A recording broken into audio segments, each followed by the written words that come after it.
Assalamualaikum warahmatullahi wabarakatuh. Kembali lagi di channel Cikita Bella.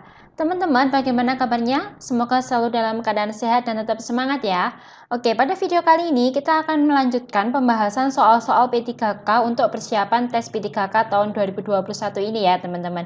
Nah, video yang akan kita bahas kali ini yaitu mengenai kompetensi teknis, khususnya untuk kompetensi teknis guru bahasa Indonesia gitu ya teman-teman.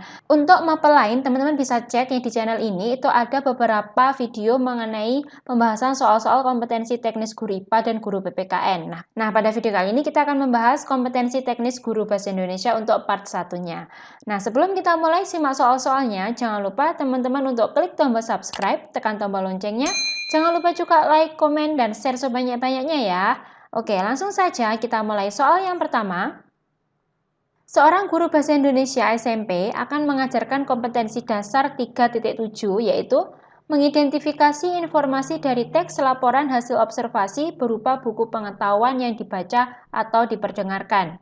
Indikator yang paling sesuai dengan kompetensi dasar tersebut adalah A. Menentukan struktur organisasi teks laporan hasil observasi. B. Menentukan ciri bahasa teks laporan hasil observasi. C. Menjelaskan struktur organisasi teks laporan hasil observasi.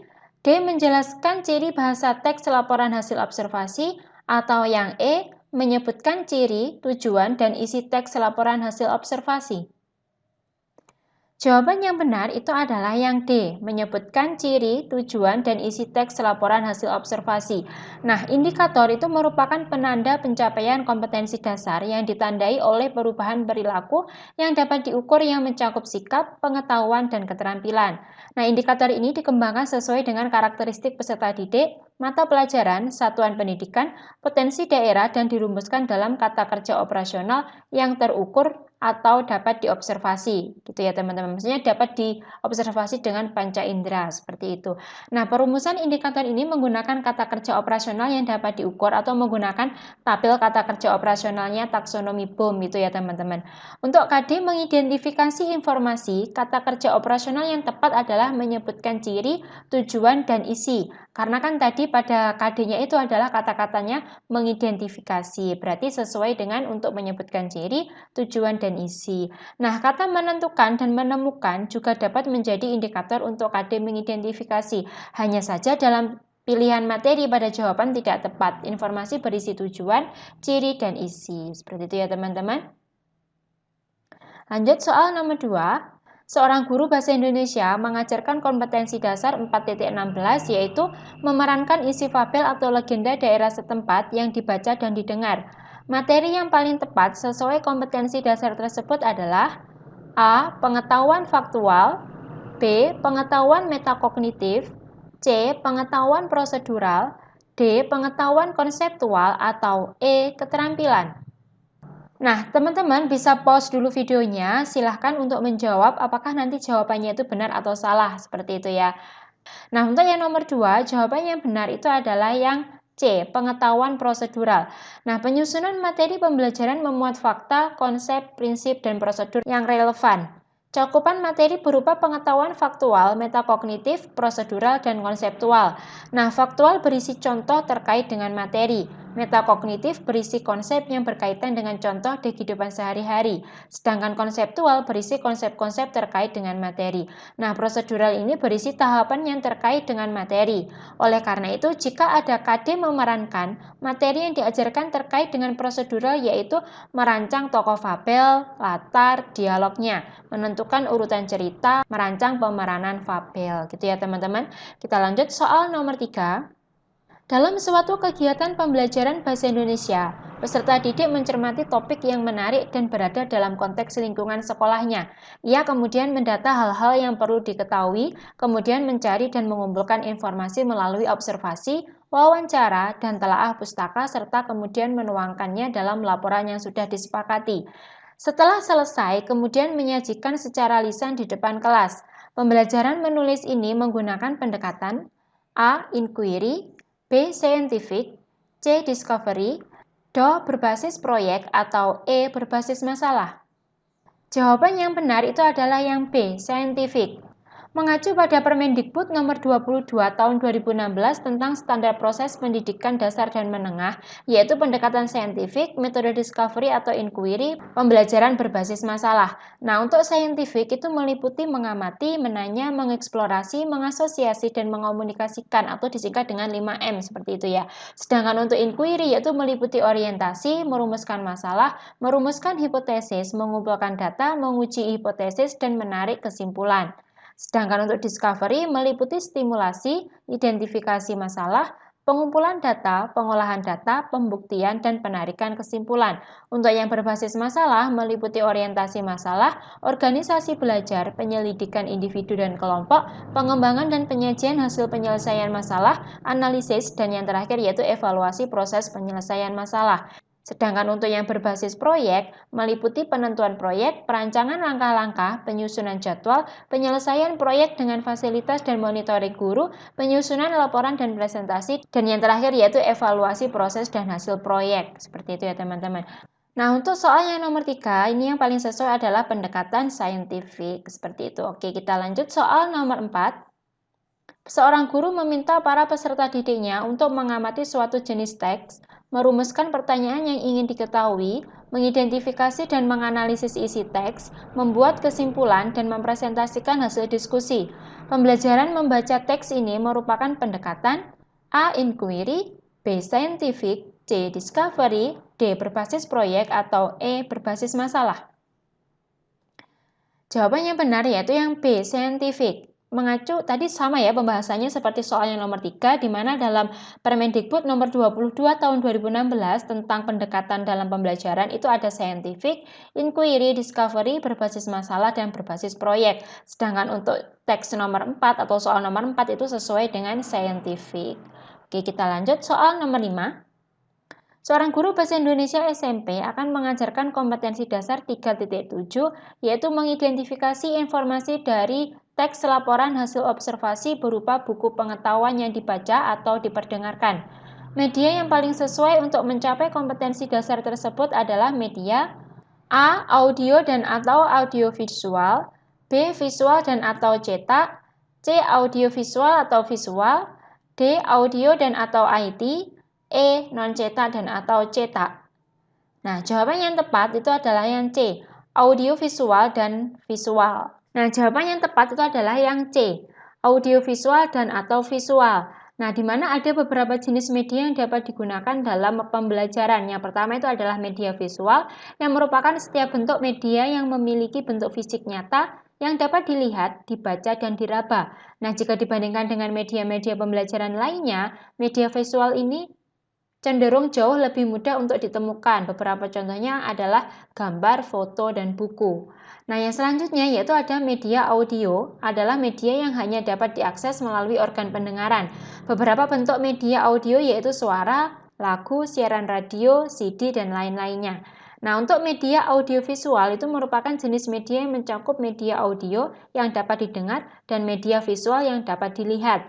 Beberapa contoh media audiovisual yaitu siaran televisi, pertunjukan drama, teater, film layar lebar, dan lain-lainnya. Nah, untuk media berbasis IT yaitu jenis media yang cara menghasilkan atau menyampaikan materi dengan menggunakan sumber-sumber yang berbasis mikroprosesor atau ada yang interaktif. Nah, untuk soal yang nomor 5, jawabannya itu audio visual atau visual itu karena kompetensi yang diajarkan menggunakan buku pengetahuan yang dibaca atau diperdengarkan. Gitu ya teman-teman. Oke, kita lanjut soal nomor 6. Seorang guru akan mengajarkan kompetensi dasar 4.8 mengembangkan cerita rakyat atau hikayat ke dalam bentuk cerpen dengan memperhatikan isi dan nilai-nilai.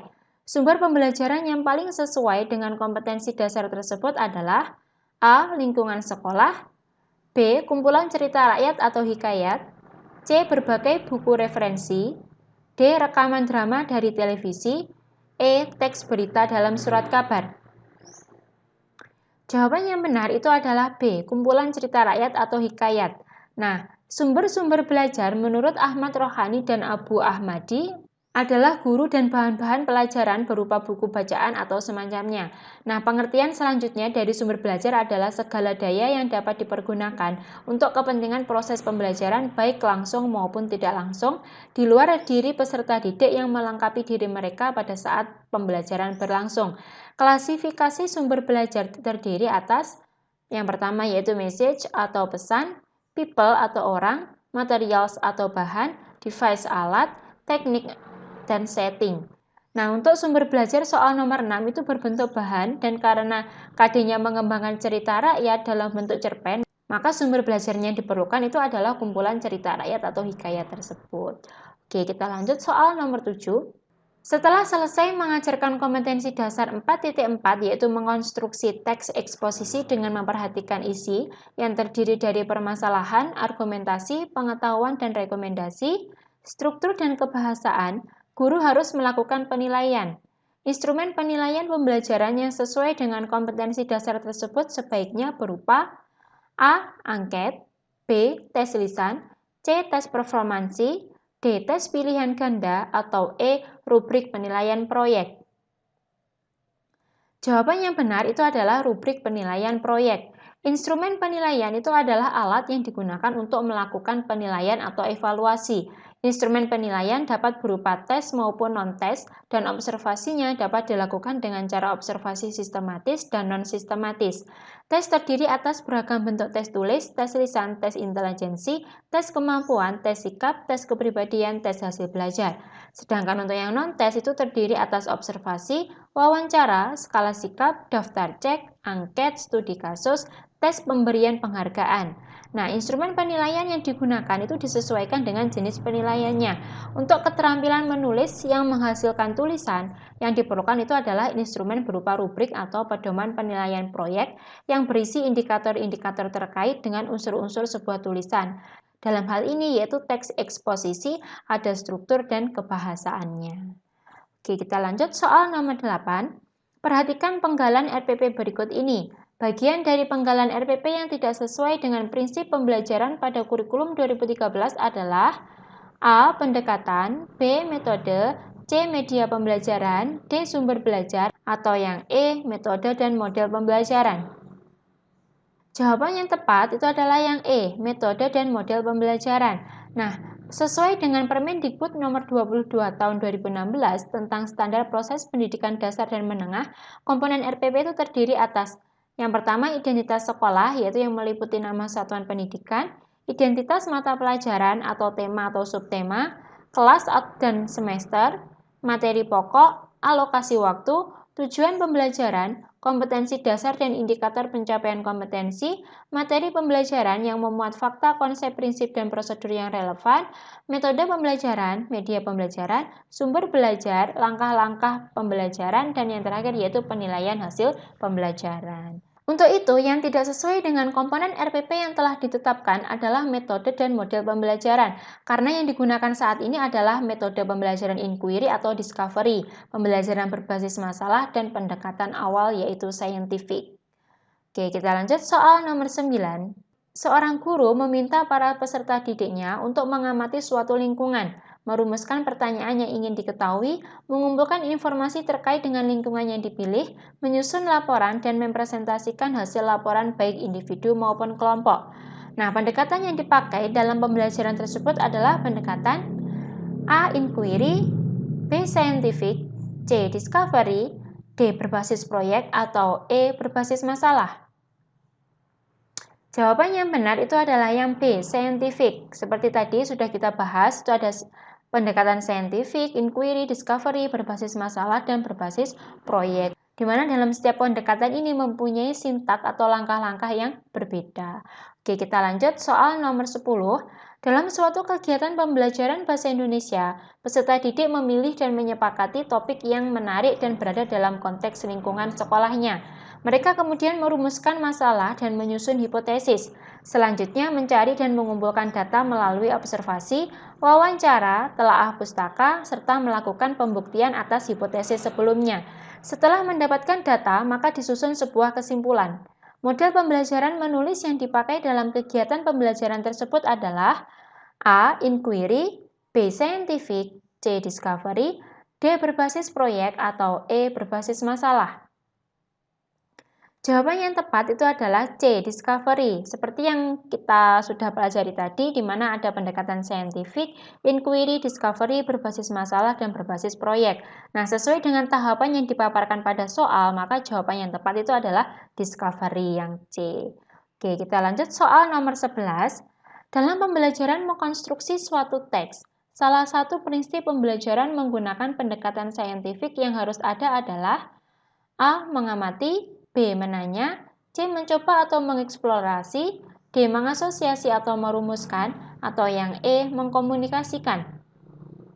Tahapan dalam pembelajaran saintifik terdiri atas mengamati, menanya, mengeksplorasi, mengasosiasi, dan mengkomunikasikan. Lanjut soal nomor 12. Jika seorang guru mengajar dengan kompetensi dasar mengidentifikasi informasi dari teks laporan hasil observasi berupa buku pengetahuan yang dibaca atau diperdengarkan dengan pendekatan saintifik, pada tengah kegiatan guru meminta siswa secara berkelompok untuk membaca, menganalisis, dan menyimpulkan isi informasi yang terdapat dalam teks laporan hasil observasi yang ditugaskan.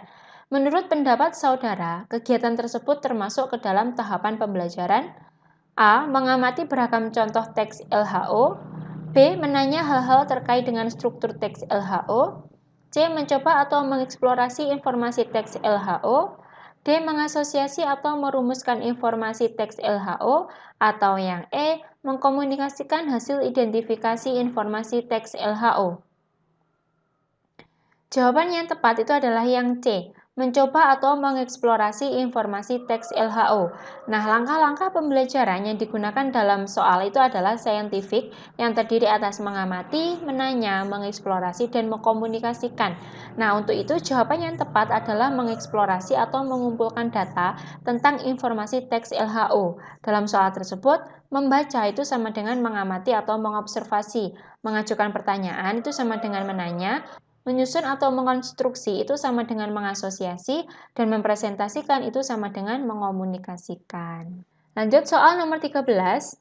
Dalam suatu kegiatan pembelajaran, guru meminta siswa untuk membaca suatu jenis teks, mengajukan pertanyaan tentang teks tersebut, menyusun atau mengkonstruksi teks tersebut, dan mempresentasikan di depan kelas.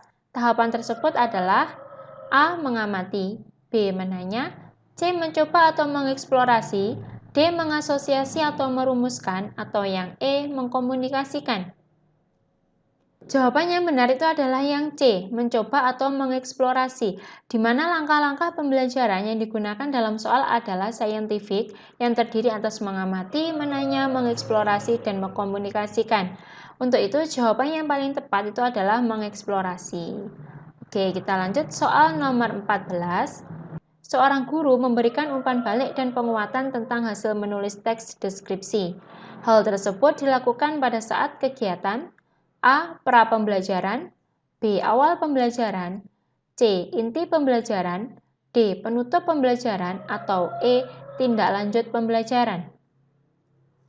Jawaban yang tepat itu adalah yang D. Penutup pembelajaran. Sesuai dengan Permendikbud nomor 22 tahun 2016 tentang standar proses pendidikan dasar dan menengah, pelaksanaan pembelajaran itu meliputi kegiatan pendahuluan, inti, dan penutup, di mana kegiatan pendahuluan itu terdiri atas penyiapan peserta didik, pemberian motivasi secara kontekstual, apersepsi, penjelasan tujuan pembelajaran atau kompetensi dasar, dan penyampaian cakupan materi yang akan dipelajari.